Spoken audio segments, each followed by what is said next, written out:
The other day I was thinking about food that I have not had, like dishes. And this one came to mind right away because I feel like my generation had this a lot, but I am 36 years old and I have never had Hamburger Helper. Guess what we're making today? Chicken parm. Just kidding, silly. We're making Hamburger Helper. But I am just now realizing that I have nothing to compare it to, so I don't know how it's supposed to taste, but I know how it's supposed to look. I remember seeing the commercials with that little glove guy, and I see it on the shelves at the store, so we're gonna see how this goes. I will leave the recipe that I'm kind of going off of down in the description. I have everything prepped and we can just get right over to the stove. It's like I'm a child again. I've got my Dutch oven with high sides. Because I want to have a larger area to do this in, I highly suggest having a bigger pot, especially because we are going to be cooking the pasta in here as well, so it's gonna need room. So this is my big boy. I have it on like a medium heat, just with a little bit of vegetable oil in there, coming up to temperature. Then I'm gonna stick my beef in here, brown it up, and then I'm gonna add in my onions so I can sweat those out a little bit. Don't forget to salt and pepper your meat. The beef isn't quite there yet, but at this point I am going to add in my onions so those start to kind of get going as well.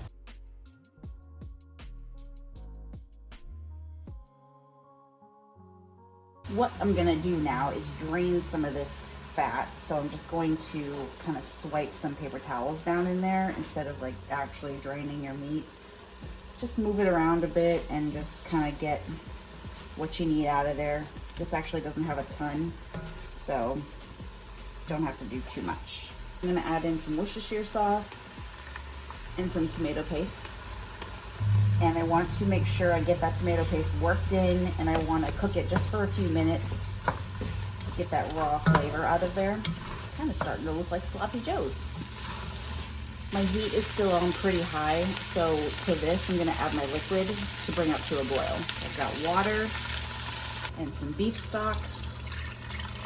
Give this a stir, and I want it to come up to a boil, and then we can put our pasta in. What I'm actually going to do on this stage as well is put a little can of some cherry tomatoes that I had that just are begging to be used, juice and all. Oh, they're so cute. Just gonna give them a little smush. If you want to taste this broth at this moment, you could probably do that and then adjust your seasoning. Because we're gonna add the pasta in there, I think it probably should be a little salt and peppered, but you know, do what you want, it's your dish. This is just about there, so I'm going to add my pasta.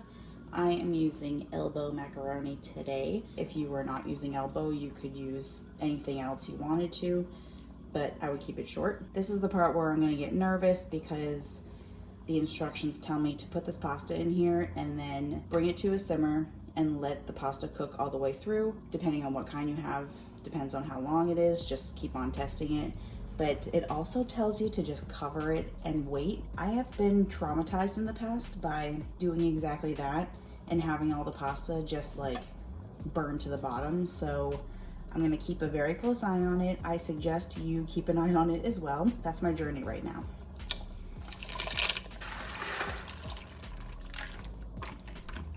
Kind of reminds me a lot of American chop suey, so I'm very interested to see what this tastes like. Pasta is added. I have lowered the heat to simmer this thing, and I'm just going to let my pasta cook. I'm gonna be stirring occasionally just so nothing sticks to the bottom. This will thicken up a lot because that pasta will start to absorb all of this liquid, and it should become creamy because of all the starch in the pasta.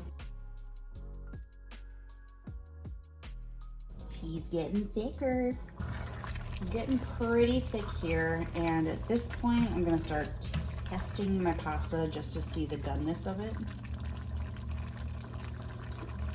Almost there. I think that we are pretty done. So at this point, I'm gonna make sure everything is off the bottom, nothing's sticking. I'm gonna take it off the heat and add the cheese.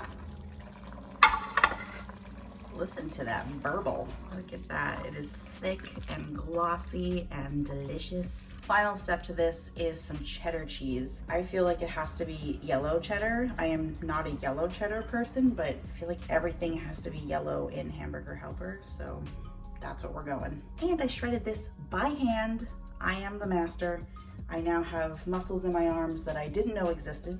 Doesn't look like a lot of cheese, but it is when you're shredding it by hand. Oh yes, listen to that.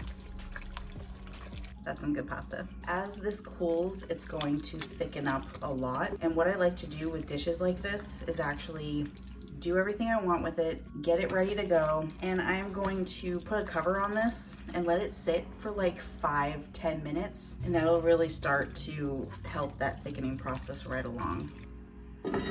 And wait, time for the reveal.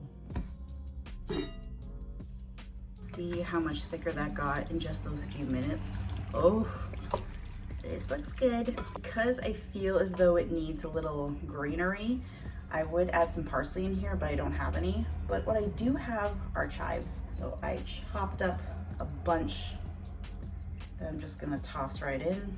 Give this a final stir. You can't really see the chives anymore. Whatever, I tried. And now I'm gonna plate it up because I need to eat some of this. I feel like I'm pretty darn close. I mean, this looks delicious. I topped it with a little more chives so that, you know, you could see something was in there, and a little flaky sea salt. Get you a little bit of a better view. Oh yeah. It is time. It is so creamy. That cheese really did it. But like, have the first bite.